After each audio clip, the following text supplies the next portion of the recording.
बोलते हैं, ठीक है। थेल्स एक साइंटिस्ट या गणितज्ञ का नाम था, ठीक है ना। सोच रहे थोड़ा अपने नाम पर रख लेते हैं, ठीक है। तो उन्होंने कहा, सबसे पहला थ्योरम का नाम दिया उन्होंने साधारण प्रतिज्ञा में, कि यदि किसी त्रिभुज की एक भुजा के समानांतर एक रेखा खींची जाए, किसके भुजा के, एक भुजा के समानांतर रेखा खींची जाए, तो दो अन्य भुजाएं एक ही अनुपात में क्या करता है, विभाजित करता है, ठीक है। तो चलिए हम देखते हैं कैसे क्या करता है। जो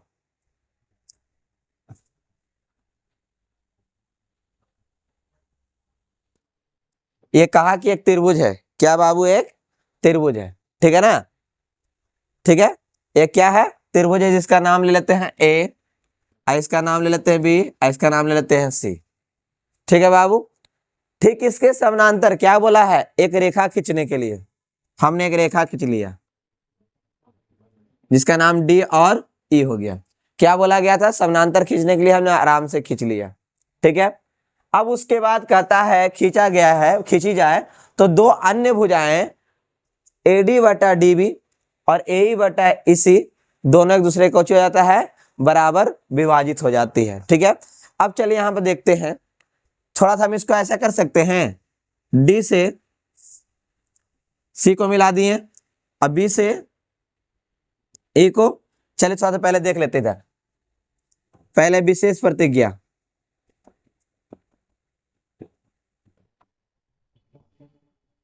माना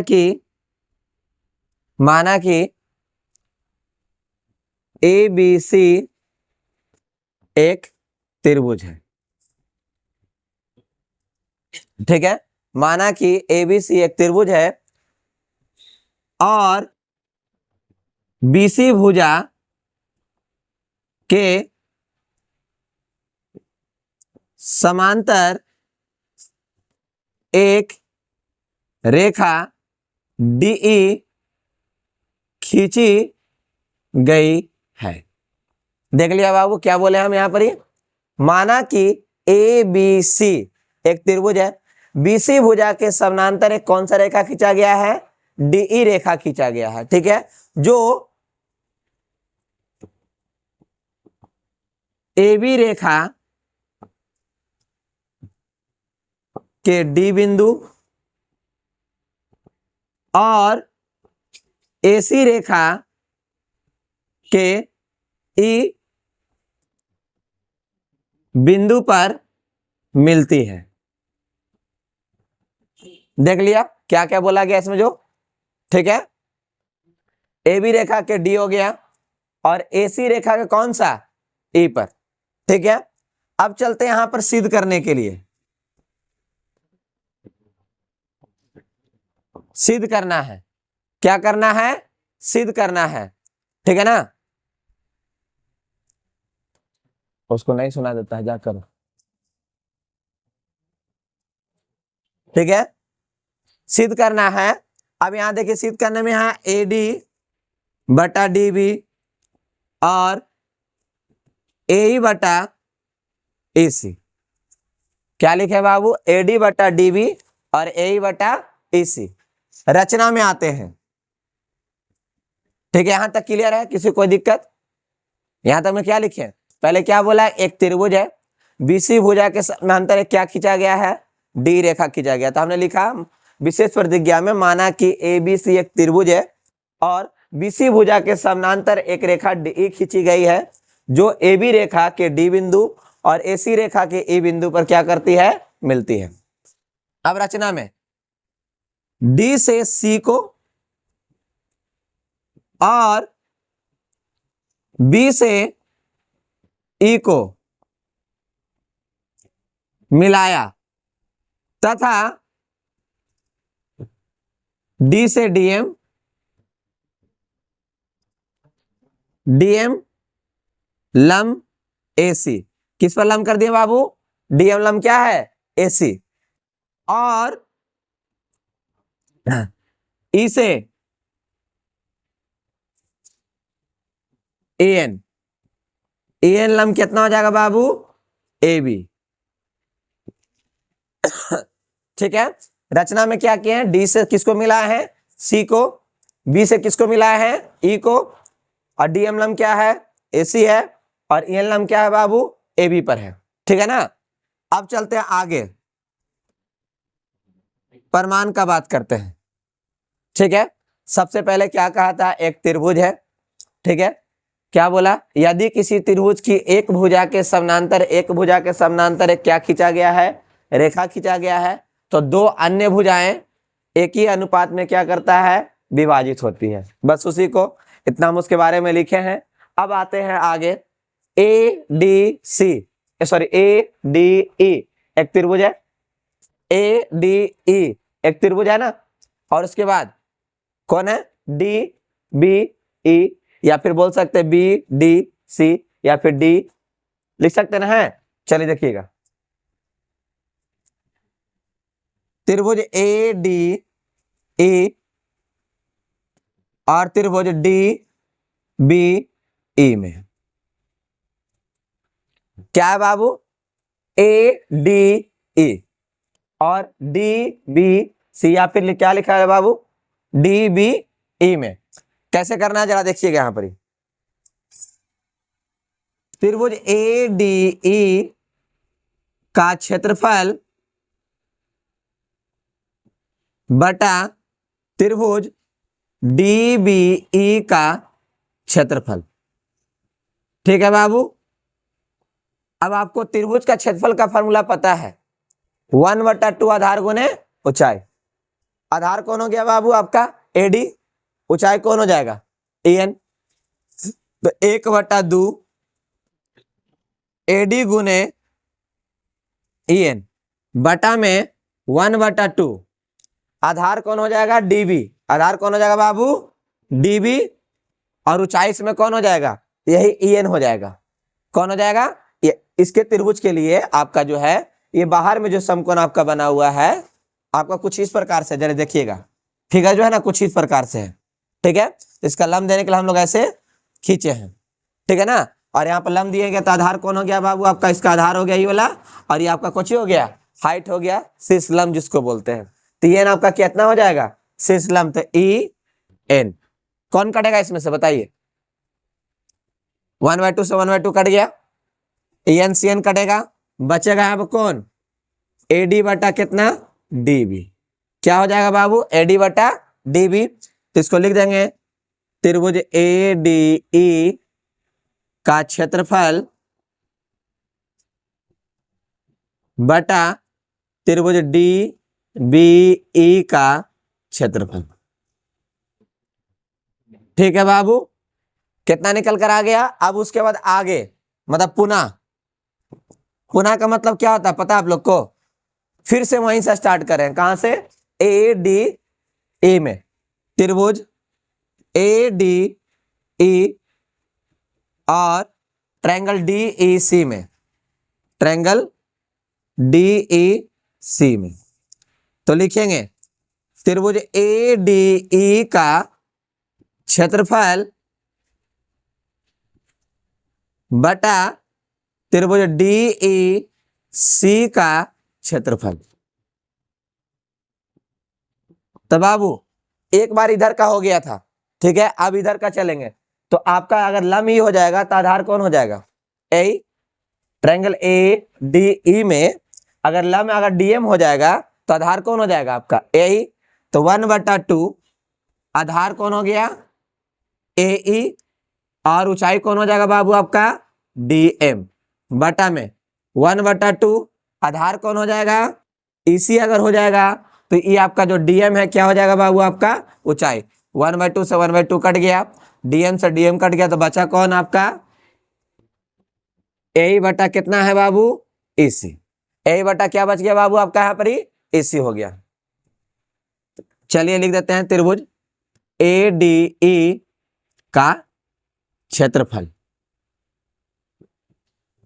और ट्रायंगल DEC का क्षेत्रफल। चलिए यहां तक फिर देख लीजिए बढ़िया से, ये क्या क्या लिखे हैं। जो कहा गया था इसमें कि जब तीसरी भुजा बोल सकते हैं या फिर एक भुजा के समानांतर एक रेखा खींचा जाए तो AD बटा DB और AE बटा EC होगा कि नहीं होगा, उसको हमको क्या करना है, सिद्ध करना है। तो इसमें क्या लिए पहले, सबसे पहले उपरमान में ट्रायंगल ADE और DBE में निकाले हैं उसका जब एरिया निकाले हैं, डिवाइड दिए हैं, तो क्या निकल कर आया बाबू, AD बटा DB। अब इसमें फिर से पुनः चले ADE और DEC में चले हैं, जब इसका क्षेत्रफल निकाले हैं तो AE बटा कितना आ गया, EC आ गया निकल कर। ठीक है, ऐसे बोल सकते समीकरण 1, लेकिन समीकरण 2। लेकिन एक चीज और इसमें दे रहा था, कहीं पर हम छोड़ दिए हैं, थोड़ा सा कहीं पर छूटा है। ये जो आप लिखे हैं मिलती है, तो किसके समानांतर खींचे थे हम, BC के समानांतर पहले ही बोल दिया था ना। तो यहाँ पर बगला में इसे के नीचे में हम यहाँ पर लिख देते हैं, दिया हुआ था कि DE समानांतर क्या है बाबू, BC है। ये पहले ही से ऑलरेडी बोल रहा था, कह रहे थे एक त्रिभुज है, एक भुजा के समानांतर एक रेखा खींचा गया, तो किसके समानांतर हम खींचे थे, आए इसी के समानांतर। तो D समानांतर कौन हो जाएगा, BC ऑलरेडी दिया हुआ है। ठीक है, चलते हैं आगे। समझ में आया यहाँ तक, क्लियर है। इधर तो जगह है नहीं कि हम इसको मिटार के आगे कहीं पर ही बता दे, लेकिन हम यहाँ पर कोशिश करते हैं। देखो तो यहाँ तक आ रहा है, दिख रहा है यहाँ तक, कोई दिक्कत नहीं है। चलो, दिया हुआ है, ठीक है, क्या दिया हुआ है, DE समांतर क्या है बाबू, BC है। D समांतर क्या है आपका, BC है। अब इसमें जब BC रहेगा, जब जब इसका आधार जो है, देखिएगा DEB या फिर DBE, DEC, दोनों में अगर DE कितने बार आ रहा है, दोनों त्रिभुज में आ रहा है या अलग अलग आ रहा है, दोनों में आ रहा है। तो लिखेंगे यहां पर ही, जब ये समानांतर रहता है तो ट्रायंगल DEC, सॉरी DE, ऐसे लिखो, BDE का क्षेत्रफल बराबर ट्रायंगल DEC का क्षेत्रफल। ये दोनों आपस में बराबर हो जाएगा, क्योंकि ये दोनों का आधार कौन है, दोनों का आधार सेम है, क्योंकि दोनों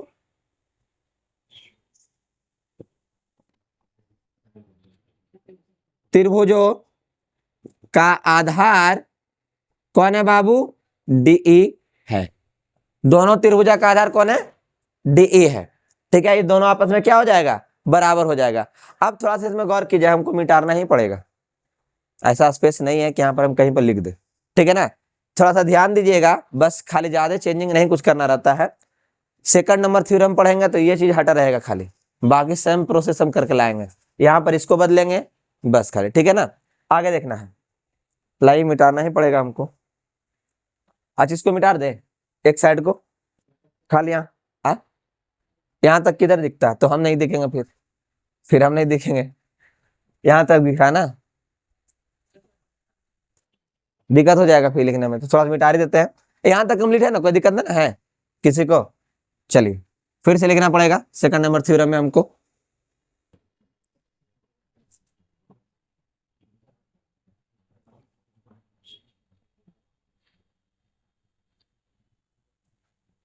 चलिए, अब वहां पर दिया हुआ है, जरा देख सकते हैं, ये आपका दिया हुआ था D समानांतर क्या है बाबू आपका, सुनिए, D समानांतर क्या है आपका, BC है। जब दोनों त्रिभुज क्या हो गया, आपस में बराबर हो गया। अब एक चीज गौर करिएगा, त्रिभुज ADE का क्षेत्रफल बटा त्रिभुज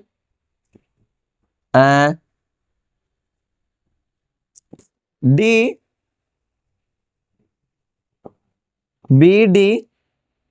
का क्षेत्रफल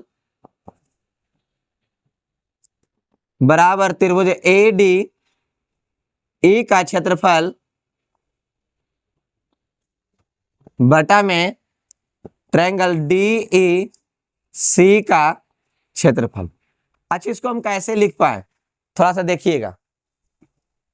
दोनों को ऊपर में सेम है, कट जा सकता है, खत्म हो जाएगा, ये इधर गुना हो जाएगा, ये इधर गुना हो जाएगा, तो दोनों एक दूसरे के बराबर है बराबर। तो हम ऐसे इसको लिख सकते हैं, दोनों को लिखा जा सकता है ऐसे।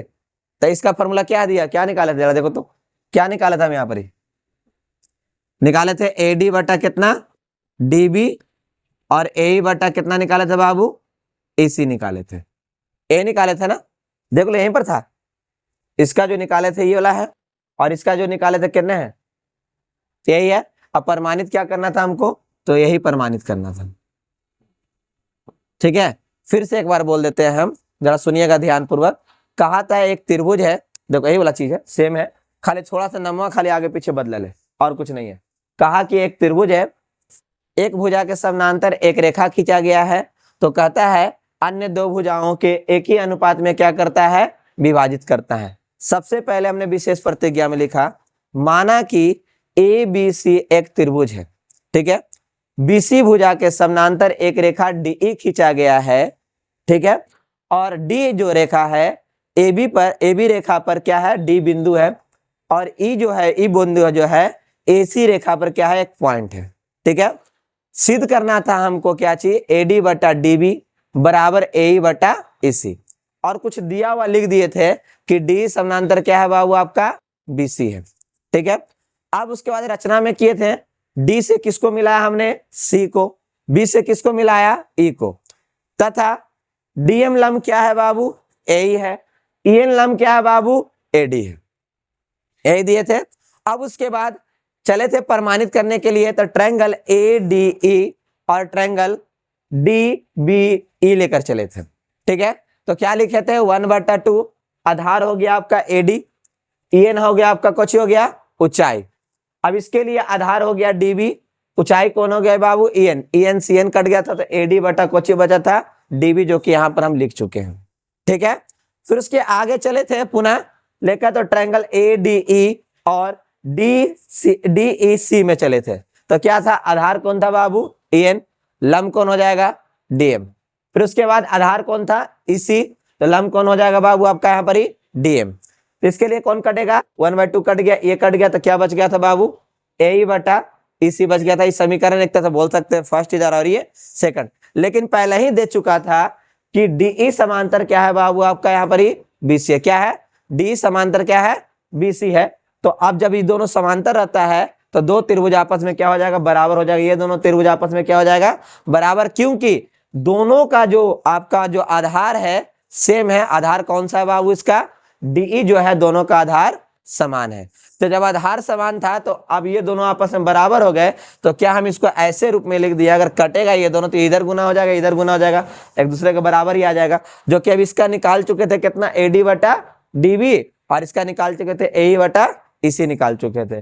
ठीक है, चल दे, कोई दिक्कत नहीं ना है। अब इसका आगे में जो इसके बारे में पढ़ना है, उसको हम क्या करते हैं, चर्चा करते हैं। ठीक है, देखिएगा ध्यान से, समझ में आया ना। थ्योरम नंबर 1 क्या बोल रहा था कि एक त्रिभुज है, एक भुजा के समानांतर क्या किया गया है, एक रेखा खींचा गया है, तो क्या ये फार्मूला प्रमाणित हो सकता है या फिर नहीं, तो प्रमाणित हो सकता है। इस थ्योरम का नाम क्या है बाबू, थेल्स थ्योरम के नाम से जाना जाता है। किस थ्योरम के नाम से जाना जाता है, थेल्स थ्योरम के नाम से जाना जाता है। चलिए अब आगे देखेंगे, इसको ध्यान रखिएगा।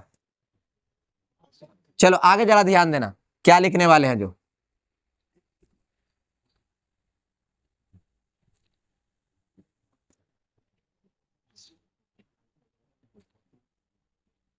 देखो शर्त के अनुसार क्या क्या होने वाला है जो।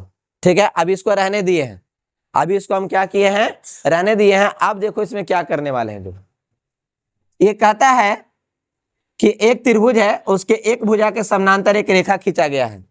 उसके एक भुजा के समानांतर क्या खींचा गया है बाबू, एक रेखा जिसका नाम है ए, इसका नाम है बी, और इसका नाम है सी, इसका नाम ले लो कितना बाबू, डी, और इसका नाम ले लो कितना, ई। ठीक है मेरे बाबू, कोई दिक्कत किसी को नहीं, ये लिख दिया हम यहाँ पर ही, कोई दिक्कत ना है किसी को। अब पहले यहाँ पर देखिएगा शर्त इसका, ठीक है, कहता है कि ये आपका साधारण प्रतिज्ञा में जरूर है, ये आपका लिखा हुआ है, कहता है कि इस तरह से आपका फिगर बना हुआ है, कहता है डी समानांतर BC रहेगा, तो इसका शर्त आगे क्या क्या होने वाला है। तो कहता है जब DE समानांतर BC अगर पहले ही ऑलरेडी बोल दिया, त्रिभुज में, त्रिभुज किस में, त्रिभुज ABC में, त्रिभुज ABC में कहा कि DE समानांतर BC है, तो पहला इसका जो फॉर्मूला निकल कर आता है, क्या निकल कर आता है, AD बटा DB और AE बटा क्या निकल कर आता है बाबू, EC। ठीक है, फर्स्ट फॉर्मूला क्या आ गया, AD बटा DB और AE बटा कितना आ जाएगा, EC। सेकंड नंबर अगर फॉर्मूला अगर देखा जाए, तो इसको बोल सकते हैं ए बी बटा डी बी और ए सी बटा ई सी। उसके बाद थर्ड नंबर फॉर्मूला जो आपका आएगा, क्या आएगा बाबू, ए बी बटा ए बी बटा ए डी और यहां पर ए सी बटा इसको लिख सकते हैं ए ई। ठीक है, ये कितने फॉर्मूला बाबू, 1 2 3। ये दोनों जरूरत के हिसाब से लगाया जाता है, लेकिन ये फॉर्मूला आपको हमेशा आपको याद रखना है कि जब एक त्रिभुज बोलेगा, त्रिभुज में ये बोलेगा कि एक भुजा के समानांतर है, मतलब ये शर्त बोल दिया कि डी समांतर बीसी है, तो फॉर्मूला कौन लगाइएगा बाबू, ए डी बटा डी बी बराबर ए बटा ए सी। दम आराम से आपको हर हालत में आपको याद रखना ही रखना है। अब इन दो, इससे अभी दोनों का हम क्या करते हैं, निर्माण करके आपको हम दिखलाते हैं। ठीक है ना, चलिए यहां पर देखिएगा,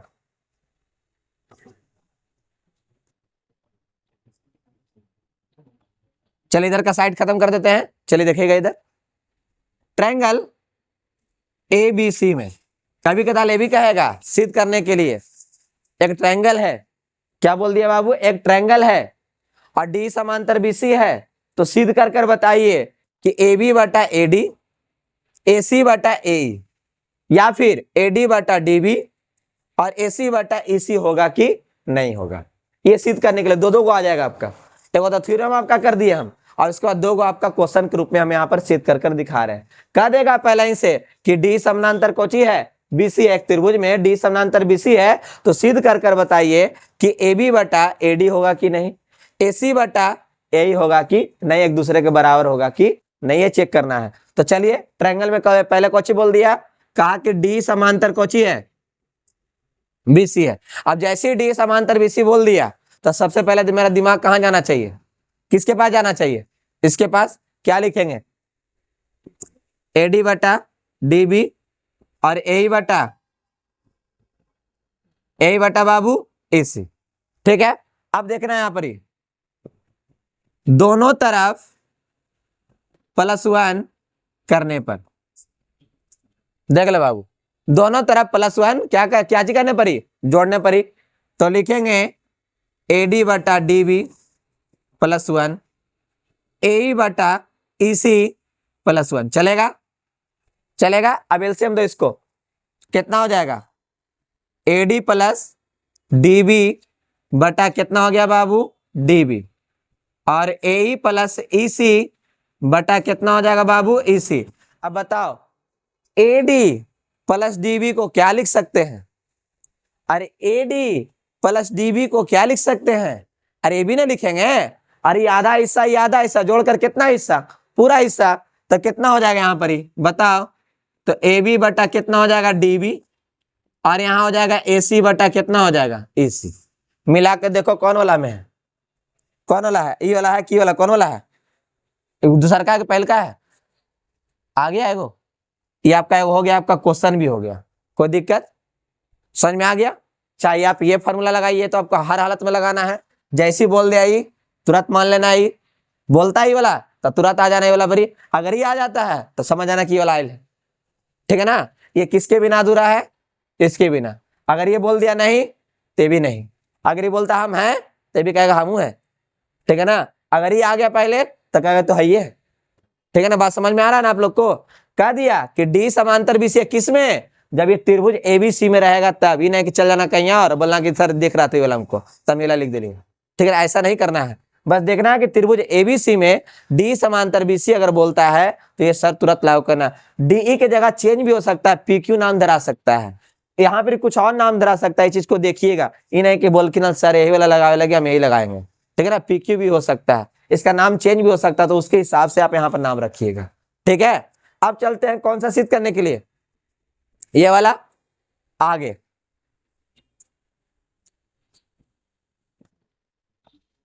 तो त्रिभुज ए बी सी में क्या कहता है बाबू कि डीई समांतर कोची है, डी समांतर क्या है, बीसी है। तो सबसे पहले अगर इसको देखते हैं तो सबसे पहले मन में क्या ख्याल आता है, कौन सा फॉर्मूला लगाएंगे, एडी बटा डीबी और ए बटा ए सी। चलो बाबू यही ना है। अब इसको अगर उल्टा कर देते हैं, इसको क्या कर देते हैं, उल्टा कर देते हैं, तो ऊपर चल जाएगा डीबी बटा कितना हो जाएगा एडी, और EC बटा कितना हो जाएगा बाबू AE, चलेगा? उल्टा कर दिए। अब दोनों में दोनों तरफ